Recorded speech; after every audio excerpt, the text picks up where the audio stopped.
사람에게는 두 가지 길이 있습니다. 하나는 성공하는 길, 성공을 지향하는 길이고, 또 하나는 사명을 지향하는 길입니다. 사람은 본능에 따라 전자의 길을 가려고 합니다. 그러나 하나님께서는 후자의 길로 가라고 하십니다. 그 이유는 이렇습니다. 성공을 지향하는 길은 실패하면 두말할 것 없고, 성공한다 할지라도 그 인생이 빛나는 것이 아닙니다. 하지만 사명을 지향하는 길은 성공하면 말할 것도 없고, 실패하더라도 그 인생이 찬란하게 빛나는 인생이 될 수 있기 때문입니다.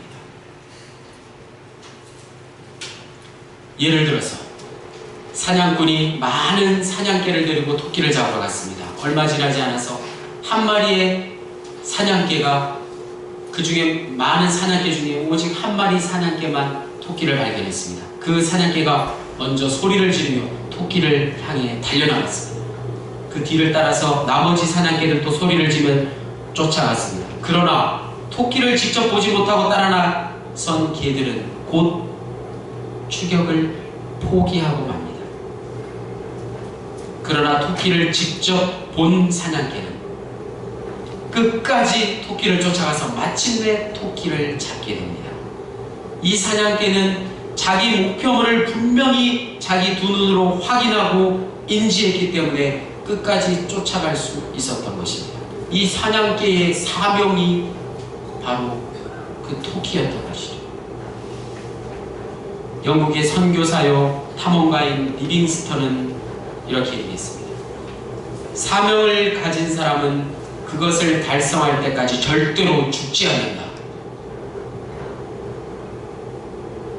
또 스위스의 사상가요 법률가인 카를 히트니 이렇게 얘기했습니다. 인생 최고의 날은, 내 인생의 가장 최고의 날은 자기 인생의 사명을 자각하는 날이다. 그것은 하나님이 나를 이 목적에 쓰시겠다고 작정한 그 목적을 깨닫는 것이다. 이 말을 듣고 나니 지금 나에게 하나님께서 주신 사명은 무엇인가? 그 사명을 달성하기 위해서 지금 내가 하고 있는 일이 무엇인가? 라는 생각을 해보게 됩니다. 마찬가지로 우리 그리스도인들에게 하나님께서 사용하시는 사람이 되기를 저와 여러분이 힘써야 할 줄로 믿습니다. 하나님께서 창조하신 이 세상에서 그의 피조물로서 가장 기쁘고 복된 일은 창조주 하나님의 쓰임을 받는 것, 즉 오늘 말씀의 제목과 같이 하나님이 사용하시는 사람이 되는 것입니다. 그러면 하나님께서는 어떤 사람을 사용하십니까? 오늘 본문을 통해서 함께 생각해 보겠습니다. 첫 번째, 자기 안에 우상을 내버린 사람입니다. 자기 안에 우상을 던져버린 사람. 오늘 본문 1절은 우시야 왕이 죽던 해에 라고 시작합니다. 간단한 구절이지만 이것은 이사야가 수명받는 장면을 이해하는데 가장 중요한 핵심 구절이기도 합니다. 당시 우시야 왕은 청년 이사야가 우상처럼 여기던 소위 스타였기 때문에 역대하 26장에 가보면 우시야 왕은 무려 52년 동안 나라를 다스리면서 나라를 강성하게 만들었지만 말년에 그만 교만하게 되고 말았습니다. 그래서 성전에서 스스로 제사장 없이 제사를 드리려고 하다가 그만 하나님의 진노를 사고 문둥병에 걸려 성전에서 쫓겨나 별궁에 거하다가 죽게 된 것입니다. 이런 우시야 왕의 비참한 죽음은 청년 이사야에게 엄청난 충격을 던져주었습니다. 그래서 슬픈 마음을 부여잡고 이사야가 성전에 들어갔는데 그때 성전에서 하나님을 만나는 놀라운 체험을 하게 된 것입니다. 이사야는 그동안 성전을 수없이 드나들었지만 하나님을 만나지 못하였다가 우시야 왕이 죽던 해에 드디어 하나님을 만나게 된 것입니다. 이 말씀에 비추어 볼 때 오늘 살아가는 우리는 언제 하나님을 만날 수 있습니까?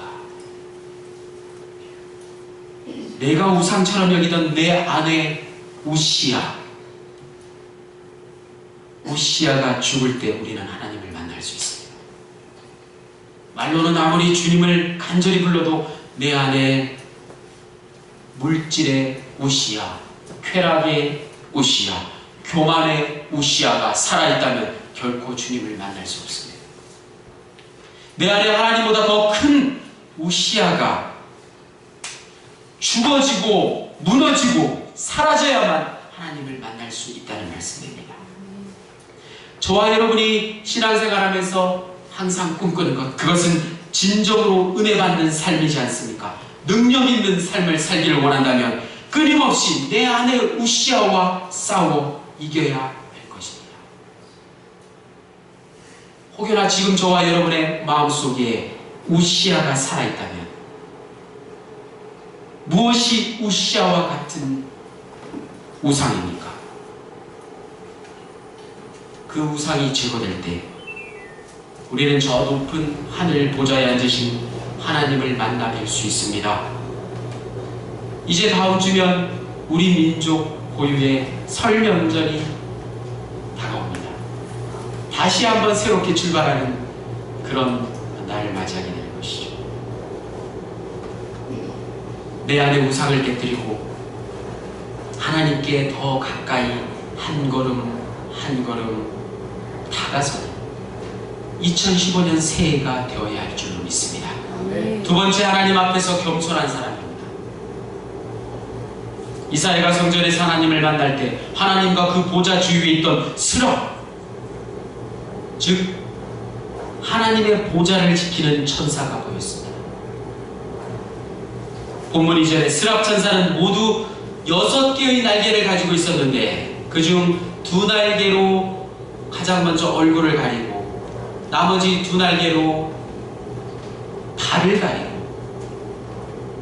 맨 마지막 2날개로 하늘을 날았습니다. 이러한 천사의 모습은 우리에게 겸손에 대해서 말해주고 있는 것입니다. 2날개로 얼굴을 가린다는 말은 저는 너무나 부족한 존재입니다 라는 뜻이고, 2날개로 발을 가린다는 말은 저의 가는 길을, 저의 나아갈 길을 주님께 온전히 맡깁니다 라는 뜻입니다. 마지막으로 2날개로 난다는 말은 저의 맡은 일에 최선을 다하겠습니다 라는 고백인 것입니다.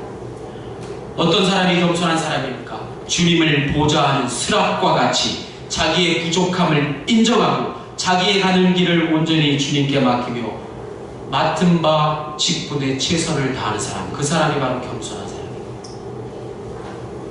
겸손하면 2가지 큰 축복을 얻습니다. 첫 번째, 주변의 모든 문제가 작아져 버립니다. 작게 보입니다. 어차피 인생은 문제와 고난과 역경의 연속인 것입니다. 그러나 예수님을 크게 보면 문제는 작아지게 마련입니다. 기독교인의 가장 기초적인 사고방식, 그것이 곧 예수님 안에 반드시 길이 있다, 생명이 있다는 말씀. 예수님은 곧 진리시다.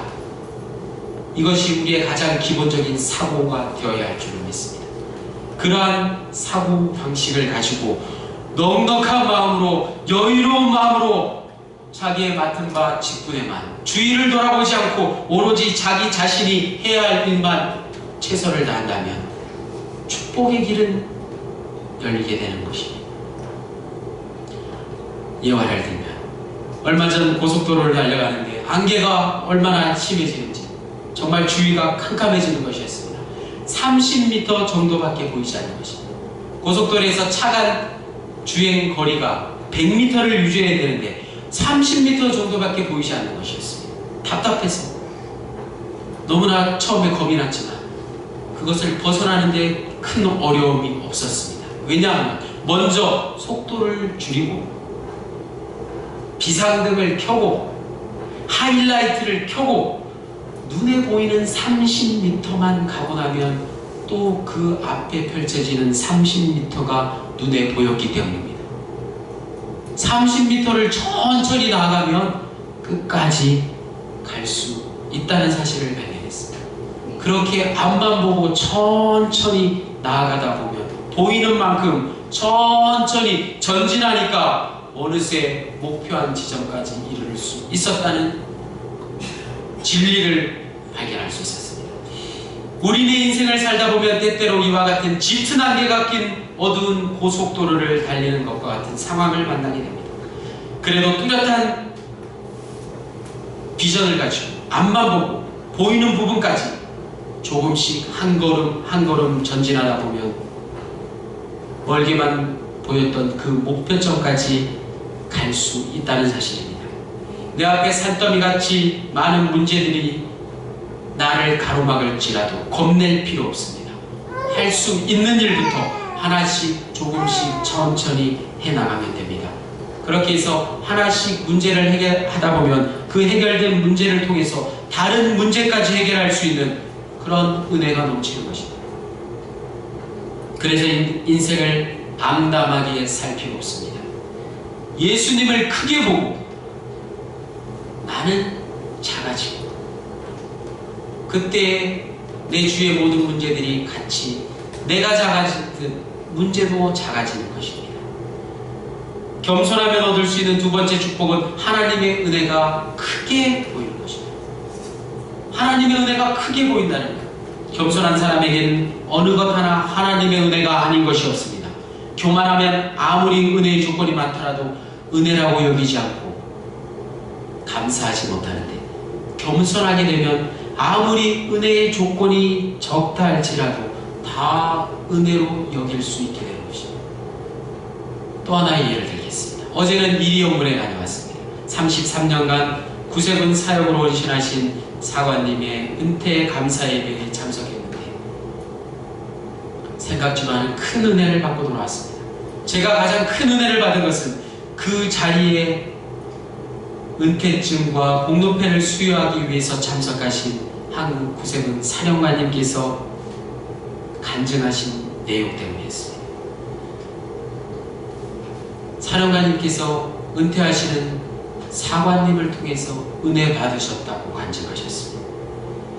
은퇴하시는 사관님께서는 평생을 거의 시골 영문들만 다니시면서 목회를 하셨습니다.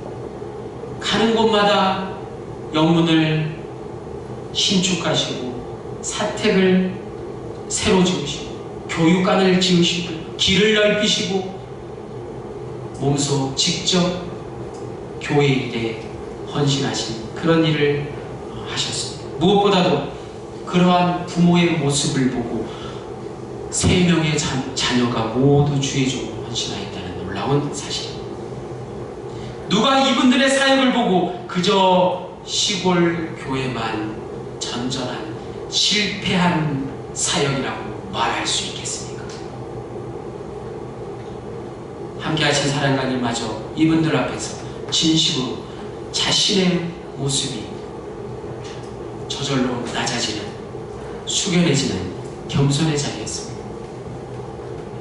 그 자리에 함께한 모든 일들을 겸손으로 인도한 은혜의 시간이었습니다. 이처럼 겸손할 때 하나님의 은혜가 크게 보이는 것입니다. 세 번째로 자신의 실상을 깨닫는 사람입니다. 이사야는 성전에서 하나님을 뵙고 나서 어떤 반응을 보입니까? 오늘 본문 5절에 그때 내가 말하되 화로다 나여 망하게 되었도다. 나여 망하게 되었도다. 이사야가 하나님을 만나고 처음으로 보인 반응은 한마디로 나는 망할 놈의 자식이구나 하는 것이었습니다. 지금까지 기도도 많이 하고 성전을 누구보다도 사랑하고 대단한 사람인 줄 알았는데 실상은 그게 아니었다는 깨달음이 있었던 것입니다. 이처럼 자신의 부족한 실상을 깨닫는 것, 그것은 고통스러운 일이지만 바로 그때 은혜 받을 수 있는 것입니다. 사람들은 왜 교만합니까? 자신의 실상을 보지 못하기 때문입니다. 사람들은 왜 함부로 남을 정죄합니까? 자신의 실상을 깨닫지 못하기 때문입니다. 그러면 왜 자신의 실상을 보지 못하고 깨닫지 못합니까? 하나님을 만난 경험이 없기 때문입니다. 혹은 하나님을 만났어도 지금은 하나님과 멀어져 버렸기 때문입니다. 아무리 빛이 강에도 멀찌감치 떨어져 있으면 흠과 티가 커도 보이지 않습니다. 그러나 빛에 가까이 다가서면 조그만한 흠과 티도 잘 보입니다. 우리가 하나님께 가까이 있으면 나의 다른 사람의 것이 아닌 나의 흠과 티가 먼저 내게 크게 보인다는 사실입니다. 바로 그때 우리의 실상을 보고 깨닫게 되는 것입니다. 하나님께서는 자신의 연약한 실상을 볼 수 있는 사람을 사용하시는 줄로 믿습니다. 하나님께서 사도 바울을 부르신 이유는 그가 디모데전서 1장 16절에서 고백한 대로 나는 죄인 중에 괴수다. 사도 바울의 그 고백이 하나님을 감동시킨 것입니다. 진정 문제가 풀리고 나를 둘러싼 환경이 변화되기를 원한다면 하나님 앞에 좀 더 가까이 나아가야 합니다. 그렇게 해서 하나님 앞에 가까이 나아갈 때 남의 허물은 사라져버리고 나의 허물만이 내 눈 안에 들어올 줄 알았습니다. 모든 관계에 있어서 문제가 되는 것은 상대방에 있는 것이 아니고 나에게, 바로 나에게 있다는 것을 깨닫게 되는 것입니다. 이처럼 하나님께 가까이 나아가면 과거에 대한 해석도 달라지고 나를 둘러싼 환경에 대한 해석도 달라집니다. 하나님과 멀리 떨어져 있을 때는 불편하던 것이 얼마나 많았는지 모릅니다. 내가 왜 이런 선택을 했을까? 내가 왜 이런 사람을 만난다? 내가 왜 이런 일을 행해야 하나? 그러나 하나님과 가까워지면 이런 상황이나 환경이 달라지고 해석이 달라지는 것입니다. 똑같은 말인데 하나님께서 다 뜻이 있어서 이런 환경을 나에게 허락하시고 이런 선택을 나에게 하시고 이런 일을 당하게 하셨구나, 이런 일을 감당하게 하셨구나. 그렇게 나에 대한 해석이 먼저 달라지고 나를 둘러싸고 있는 환경과 상황에 대한 해석이 달라지고 나면 그 사람은 지금 하나님의 은혜를 받고 있는 사람입니다. 하나님은 바로 그런 사람을 사용하시는 줄 믿습니다. 다음으로 언어가 정결한 사람입니다. 이사야가 자신의 실상을 깨닫고 어떤 말을 고백합니까? 5절 하반부에 나는 입술이 부정한 사람이요, 나는 입술이 부정한 백성 중에 거주하면서 만군의 여호와이신 왕을 배웠습니다. 그는 자신의 허물을 말하면서 특별히 자신을 입술이 부정한 사람으로 정의했습니다. 그러자 날개 6 달린 스랍 천사 하나가 불집게로 달에서 취한 숯불 하나를 가지고 와서 이사야의 입에 갖다 대며 이것이 내 입에 닿았으니 내 악이 제하여졌고 내 죄가 사하여졌다 라고 말씀합니다. 이 시간 저와 여러분의 입술에 오늘 이 시간 스랍 천사의 숯불이 닿는 은혜가 있으시기를 축원합니다. 하나님께서는 누구를 사용하십니까? 특별히 입술이 정결한 사람을 사용하십니다. 그만큼 말이라는 것이 중요합니다. 말씀이 중요합니다. 말이 좋지 못한 사람은 결코 하나님께서 사용할 수 없기 때문입니다. 사람이 성령 충만할 때 가장 먼저 변하는 것이 이 말입니다. 그래서 초대교회에서 성령께서 오순절 다락방에 임하실 때 초대교인들의 입술을 붙잡아서 천국의 방언을 하게 하신 것입니다. 초대교회에 성령이 임함으로 다른 방언을 말하게 되었다는 것에는 바로 이러한 깊은 뜻이 있습니다. 다른 방언이란 못 알아듣는 말, 신비한 천국의 말을 의미하는 것도 있지만 더 중요한 내용, 그것은 하나님께서 기뻐하시는 말을 하게 되었도다. 다른 사람이 이해할 수 있는 말, 즉 다른 사람을 위한 사랑의 언어가 되었다는 의미를 포함하고 있습니다. 말이 얼마나 중요합니까? 말씀이 얼마나 중요합니까? 하나님께서 말씀으로 천지 만물을 창조하셨고 예수님께서는 말씀을 육신이 되어서 이 땅에 오셨습니다. 지금 성령님께서 말씀을 통하여 우리의 영혼을 인도하시고 우리에게 평안을 주시는 줄로 믿습니다. 우리가 우리의 말을 하나님께서 기뻐하시는 믿음의 말씀으로 변화시킬 때 그 안에 능력이 나타나고 그 안에 행복이 있고 그 안에 성공이 주어지게 되는 줄로 믿습니다. 인생이 좋은 인생이 되기를 원한다면 다른 것보다 먼저 우리의 입술에서 나오는 말을 바꿔야 합니다. 행복의 말, 사랑의 말, 감사의 말로 바꾸면 우리의 인생이 바뀌는 것입니다. 우리에게 다가오는 온갖 저주와 질병까지 바로 이 말을 통해서 모두 물리칠 수 있습니다. 성경에 수많은 이적과 기적이 일어나는데 그것은 우리의 신앙의 말과 믿음의 말로 이루어진 말씀인 줄로 믿습니다. 좋은 말을 하는 것은 영적으로 살아있다는 증거이고 나쁜 말을 하는 것은 영적으로 죽어있다는 증거입니다. 하나님께서는 믿음의 말을 하는 사람에게 그 말한 대로 축복해 주신 역사를 이루어 주십니다. 마지막으로 부르심에 응답할 수 있는 사람입니다. 이사야의 입술을 깨끗하게 하시고 곧 하나님의 음성이 들렸습니다.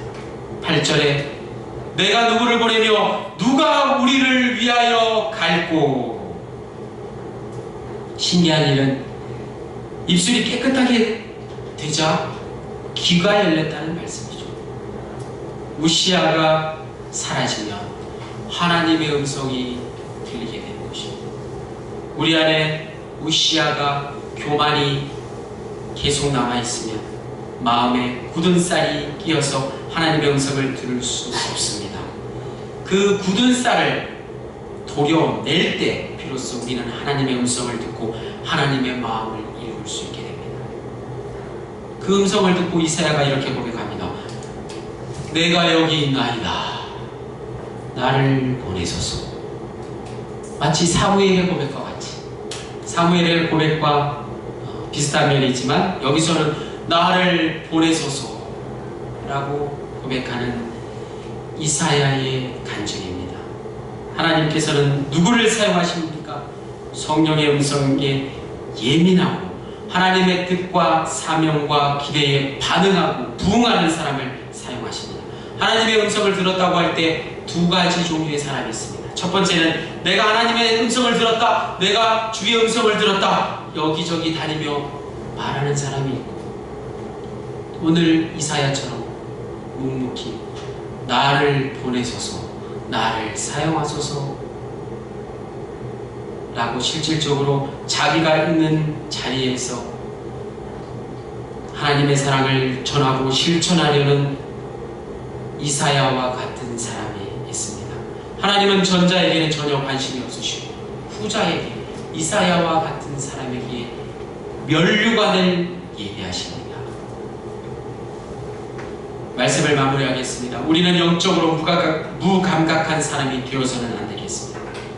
신앙생활을 오래 할 때 가장 위험한 것이 바로 무감각한 사람, 미지근한 사람이 되는 것입니다. 그 영혼의 굳은 쌀을 벗겨내야 합니다. 그래야 우리는 하나님의 쓰임을 받게 될 것입니다. 우리의 발바닥에 붙어있는 그 굳은 쌀과 각질을 벗겨냅시다. 더운 물에 잘 불렸다가 벗겨내면 많이 아프지 않고 벗겨내면 얼마나 개운하고 기분이 좋은지 모릅니다. 마찬가지로 신경이 없이 죽어버린 그 굳은 쌀을 벗겨냈을 때 그 자유함을 느낄 수 있기를 원합니다. 그런데 간혹 목욕을 하고 와서 귀지를 정수할 때 귀 안에 살짝 스쳤을 뿐인데 온몸을 소스라치게 놀랄 때가 있습니다. 왜냐하면 귀 안에는 굳은 쌀이 없기 때문입니다.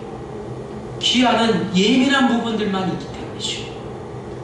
우리의 영혼과 신앙이 발바닥의 굳은 쌀과 같지 않고 귀 안의 속살과 같이 예민해져야 할 줄을 믿습니다. 아멘. 하나님의 말씀에 민감하고 성령의 음성에 예민해야 합니다. 왜 나에게 불만 불평이 생기고 실망도 많습니까? 가장 큰 이유는 바로 성령의 음성에 대해 예민하지 않고 하나님의 마음을 모르기 때문입니다. 교회 다니면서 신앙생활하면서 하나님의 마음을 제대로 생각해 보지 않았기 때문입니다. 내 마음만 생각하니까, 내 심정만 하소연하니까 당연히 불만, 불평, 실망이 고스란히 내 몫으로 돌아오는 것입니다.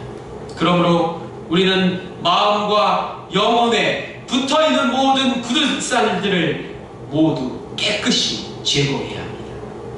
만약 우리가 하나님의 애타는 심정도 모르고 하나님의 뜻을 외면하고 하나님의 마음을 읽지 못해서 잃어버린 영혼을 보고도, 저 죽어가는 불쌍한 영혼들을 보고도 무감각해진다면, 그 대상이 내 가족이라면, 내 형제라면, 내 자모라면, 자매라면, 내 부모라면 얼마나 불행한 일입니까? 이제는 영적으로 더욱더 민감해져야 합니다. 섭섭한 일에 대해서는 민감하지 않아야 합니다. 하나님의 심정에 대해서, 하나님의 마음에 대해서 우리는 더욱 귀를 기울이고 민감해져야 할 줄을 믿습니다. 오늘 말씀을 통해서 이사야 선지자처럼 하나님께서 사용하시는 저와 여러분 모두가 되시기를, 사랑하는 낙평영문 옥산정문의 군우들 모두가 되시기를 간절히 축원합니다. 하나님 아버지,